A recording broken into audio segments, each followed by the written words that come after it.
Hey guys, it's Vanity Ezel back with Card Fight Vanguard as in the Vanity weekly reviews. If you guys enjoy, don't forget to like, comment, and subscribe. And let's get some started. This time we have more reviews, finishing up the Festival Collection set and officially kicking off set 8. So let's get this started with Throbbing Pomegranate, Great on Boost, 5k Shield, 8k Base. Continues if an order card was bound from your drop zone by the ability of your Vanguard this turn, it gets all the following: Act Drop Zone if you do not have a rear guard with the same card name as this unit, Energy Blast 3 to call it to rear guard circle, or auto rear guard at the start of your battle phase. You may have this unit get continuous rear guard during your turn. If you do not have another copy of this in the front row, or if you don't have another copy of this in general, all your front and rear guards with original power 5 or less get a total of plus 5k power until end of turn, and if you did at the end of the turn, put this unit to soul. All around, it's a solid card. It's meant to obviously be used with both Claudine and Zorga, though technically it could also be used with Iron Anchor, you know, the thing that was meant to be budget Zorga. Being able to superior call itself back from the drop zone for only 3 energy, which you get every turn, is good, and not to mention the fact that it can end up giving itself numbers as well, making it for a very solid grade 1. I do think it's good, so it's possible 2 over 3 of tech depending on which deck you're running it. It's mainly more for Claudine than it is for Zorga, because Zorga doesn't need this for revival, but there you go if in case you want it. Then we have Watch Your Step Muriel, Great on Boost, 5k Shield, 8k Base, auto rear guard, and then about that she attacked or boosted. If your drive check was performed during the battle of your rear guard attack this turn, shove 2 of your rear guards and calm master to soul, so herself and the unit in front of her, and perform on the following: choose a grade 2 or less normal unit without sentinel from your soul and put it to your hand, or you counterblast 1 and choose a grade 3 normal unit from your soul and put it to your hand. So either you get a grade 2 or a grade 1, or you get a persona, right, essentially. So all around pretty solid. And then act soul if your vanguards are grade 3 or greater, bind this card and choose a normal unit without sentinel from the drop zone and put it to bottom, and choose one vanguards 5k for the turn.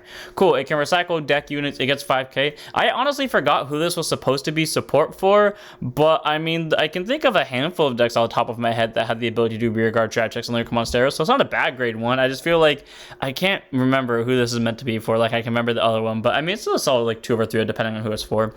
Next up, we have Blossoming Ballad Dragon Flubrum. So grade 3 10% 13k base is Lyrical Monasterio's dragon, which I know Lyrical Monasterio was going to get a dragon because all of these cards have been dragons. I'm just very surprised, or like it feels weird that it's a dragon for Lyrical Monasterio, considering I think this is their first dragon unit. And it continues rear guard to guard circle. This unit gets intercept of 5k shield and auto rear guard once per turn when this unit attacks into anything. If it attacks into a vanguard, if your vanguards are grade 3 or greater, energy blast 3, get 5,000 power for the battle. Then at the end of that battle, choose up to 1 of your rear guards, return it to your hand. So cool, being able to bounce a rear guard back to hand and also being 18k regardless of what grade the opponent's vanguard's at is great, because normally the other grade 3s require that, but pretty solid. And then if you either have 4 or more cards in your damage zone or your persona of the turn, choose 2 instead of 1. So cool, it can bounce 2 cards back to hand, again does at the end of the battle. So if you want to boost with something first and then bounce that card you boosted with, it's still a pretty solid option. So it's a good like 3 of or 4 depending on what your Monstero deck is.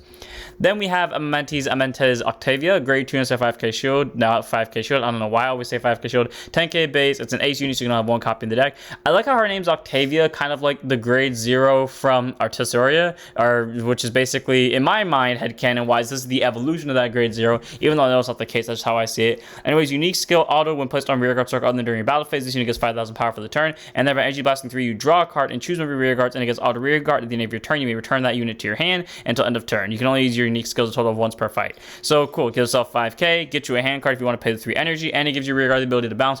Basically, it's an extra copy of the cycler, energy cycler from the very start of TZ.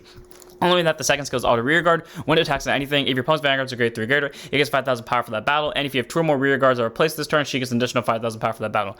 On pretty solid because she can even counter that ability herself. And this is Lyrical Monasterio, so unfortunately, while the ace skill is, or the unique skill is only once per game, you can continuously call her, bounce her back to hand, and call her back to rear guard circle to continuously proc off her ability, making her a solid 1 of, because, well, you can only have 1 copy of the ace unit in your deck.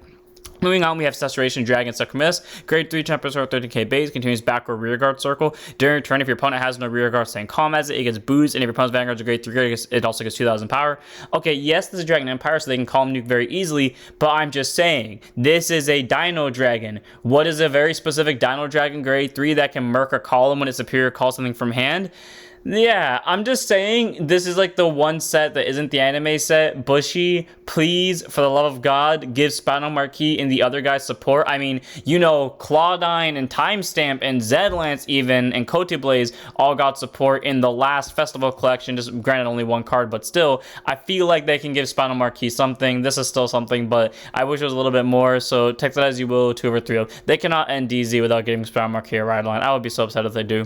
Then we have Jaguar of Temem, so So grade 1 boost 5k shield, 8k base. Yeah, you all remember those? I think it was grade 3s that, you know, had the extra 10k shield and 10k power the opponent pulled to trigger. Well, here's the grade 1 version of that. So grade 1 could boost 5k shield, 8k base, continues rear guard guard circle. If your vanguards are grade 3 greater in your opponent's draft check or damage check, if you hold a trigger unit that turn, it gets 5,000 power and 5,000 shield after multiple turns. So extra defense power is good. I think it's nice that this works as like a solid generic card for Dragon Empire all around. I just wish that the generic cards didn't have such really cool art, because I actually do like Tatum's art here. But I feel like these cards might get a little bit more use just because like they are grade 1s and they are nice budget options. So possible 3 of I could see.